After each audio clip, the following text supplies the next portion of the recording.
Hey there, Crystal Thompson here with the Unity Stamp Project. We're doing Whit Kit, Grow, Transform, Evolve. We're going to be using the stamps from the same name. We're going to grab some black ink and repetitive stamping, making this a super easy card with minimal coloring. So I'm going to be using two of those beautiful butterflies included in the Grow, Transform, Evolve kit. And we're going to be using just some black ink. I am using Taylor's Expressions hybrid ink. You can use whatever you like, but I like this one just because you can watercolor or Copic color with it.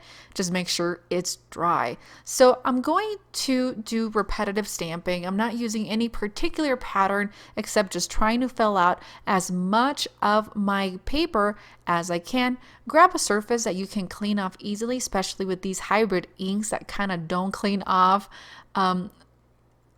easily. So I am using my Fiskars little, I don't know, the silicone thingy that holds that ink. So anyways, grab a surface that you can clean off. And as you can see, the reason why I'm suggesting is this because you will end up with some of that stamping outside and it just fills this up. So we're going to grab two colors of the Zig Clean Color markers. These are just two little teals and I have a water brush.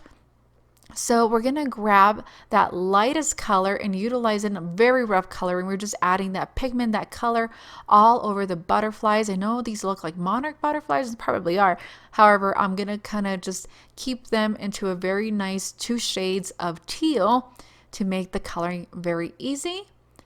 And we're not using a ton of water. We're just using a very light, damp brush because we don't want it to curl, we don't want it to lift, as this is not watercolor cardstock. Then we're going to grab that darker shade again, and we're going to just do a couple little V-style brush strokes on the edges of those butterfly wings, or the inner edge of the butterfly wing, to just give it some contrast.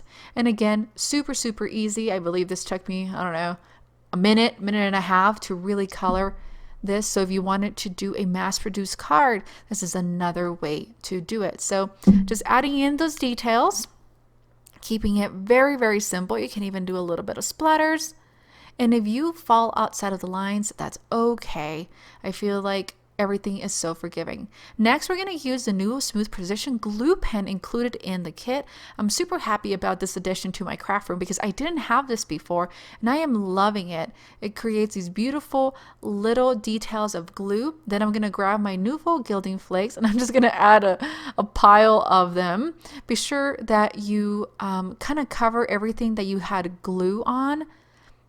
And as you can see, we're not going to leave all these flakes. We're going to let them dry just a little bit so we can brush off all the excess and you're going to have these beautiful little gold embellishments. So I have brushed them off and now you have gold flake embellishments. I have the Evolve, Transform, Grow Sentiment Heat embossed with white onto a piece of teal cardstock and just putting that on, and it makes it a super easy card to create. Hope you've enjoyed this quick tutorial using the Grow, Transform, Evolve kit for this month, April 2020 from Unity Stamp Company. Have a lovely day.